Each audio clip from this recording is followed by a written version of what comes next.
Hello, everyone. I'm Michael Krager, and today I want to talk about suicide awareness. Here, let me go ahead and go into presenter mode. All right. So, the title of my presentation is called You Are Not Alone, a Suicide Awareness Presentation. So I chose this topic because suicide is one of the leading causes of death in the United States. Many of you have seen a movie called It's a Wonderful Life. In this movie, it depicts their main character as suicidal after a series of events, and I thought, what a better way than to create a brochure to provide people with information who may be thinking of suicide. It's often difficult to reach these people because there's a lot of suicidal people who go unnoticed, just based on my previous experience.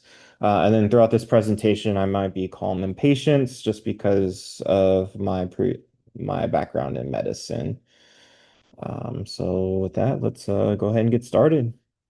So you're gonna have to kind of bear with me here. I don't know how I pop that smileys up. Okay. So you're looking at this, this is how the pamphlet looks. So the right side of it is the title, right? So the cover of it. The middle is the resources that's going to be on the back. And then the very left tab is going to be when you open up the title or the cover of it, you'll see this information page. Um, so the resources include some studies, includes the CDC statistics. So for those of you that are watching this on YouTube, feel free to go to that link, and then you can actually check out some of the statistics of suicide based here in the United States. And then, of course, there's also the It's a Wonderful Life cited. So on the left, I wrote this kind of directed towards somebody who is suicidal, right? Because that's who's probably going to be reading this pamphlet. But wanted to tell them, suicide's more common than you think. And then according to the CDC, 12.8 million people thought about suicide. And then out of these 12.8 million people, 3.7 had made a plan. Out of those, 1.5 million had made an actual attempt, and then out of those 1.5 million attempts, 49,000 were successful. And then I didn't put it on this because I didn't think it was really relevant for those that were reading the brochure, but for those of you that wanted additional information, it's actually slowly increasing over the last 20 years. So with that, I think we do have a mental health crisis here in the United States that I think needs more attention and resources. That's why I thought this brochure might help. And then so kind of the last bullet I wrote there was there are resources out there for you. And then kind of what you'll see this is you don't have to uh, face this alone. Just trying to reinforce that they're not alone, that there's people to help, that there are resources to help. So this is the second slide. This is when you open up the brochure all the way, you're going to see the three tabs that are on the inside. So this left one, this one's going to talk about It's a Wonderful Life. I'm going to try not to give away too much of the movie, but I think I'm going to give away a pretty good chunk of it. The movie came out in 1946, so if you haven't seen it by now, kind of going to ruin most of the plot for you. So in this movie, the main character George contemplates suicide after losing a large amount of money, and he thinks life is better off without him. He believes that the people around him would have better lives if he weren't around. And then his guardian angel shows up and shows him how his life choices affected others. His choices had a positive reaction on many people. Without him, his town was gloomy and people's lives were miserable. One person even got sent to prison because he made a mistake. Um, just a few other things happened, and that I'll let you watch the movie if you want to see. In the end, he had a lot of support from the town around him, though. So kind of ruined the plot, but he didn't commit suicide in the end.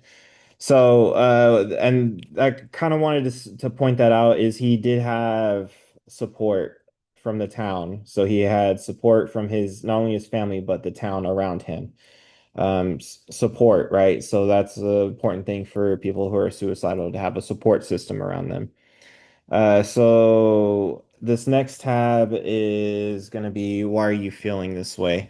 So kind of wanted to point out to them, you may be thinking that no one understands you. Um, but everyone has their own unique experiences. There are also many similarities that many people with suicidal tendencies feel. And then I wanted to show that there's a 2023 study, and researchers found that there are three main risk factors, right? There's background factors, psychological distress, and intervening factors. You may be thinking, what does that even mean? So, some background factors, right? You have stressors, you have life experiences, you have substance use, you have finances, and there's many more. And I'll let you look over the study because there's a bunch of them that they listed. And then there's psychological distress. So this includes all your different emotions that you can see listed below, from bothered, angry, irritable, humiliation. The one that is tiny, but I really want to point out is alone. A lot of people that are suicidal often feel alone. They feel isolated. They don't have that support system around them. So I think just and again, this is also going to lead into intervening factors. But having that social support is important. So intervening factors, right? So the researchers were like, well, these factors start from the psychological distress all the way to the attempt. And these are anything that can intervene from their actual like attempt, right? So social support, right? If they're feeling suicidal, I can step in and say, hey, like I don't think you're feeling well, let's go get help. That's an intervening factor. And then finally on this right-sided tab, we have what resources do you have? So I try to reach out to the 9988 number. They kind of redirected me back to their website, which I was able to navigate pretty well. They do have a lot of good resources there. But you can call, talk, or even message their website. It's all really good information. So I'd recommend anybody that is feeling down in the dumps, feels like they need to talk to somebody, reach out to that number. It's great. It's awesome that we have that here. Have a good support system. Follow George's example from It's a Wonderful Life. In the end, he had his wife and kids and the town around him rally around him, right? So he had a great life. He said, I have the greatest gift, and that's everyone around me. So having your that support. And then another study from 2023 showed that a good support system helps reduce suicide-related behaviors. So again, good support system is super important. And then something that maybe we don't think about is contact your primary care provider as soon as you start to feel down, anxious, or depressed. Your primary care can often be the short-term solution until you can go see a mental health provider. And then go to the ER if you're starting to feel like you want to harm yourself or others, right? So again, if you feel like you're a threat to yourself or others, make sure you go to the ER. And then finally, the last bullet I put in there, just kind of a positive message for anybody that's reading this, because obviously, if they're at the point where they picked up this brochure and they're feeling like their life is not worth living, there's nothing good in their life, at least we can do is give them a positive message. It's okay to not be okay. And they will get through this. And, I've heard a lot of providers in the ER during my time in medicine tell patients this. And maybe it works, maybe it doesn't. But, just trying to give some kind of positivity to these patients because they are feeling down, depressed, and hopeless. So just being able to try to help spark a light in them to get them back on track.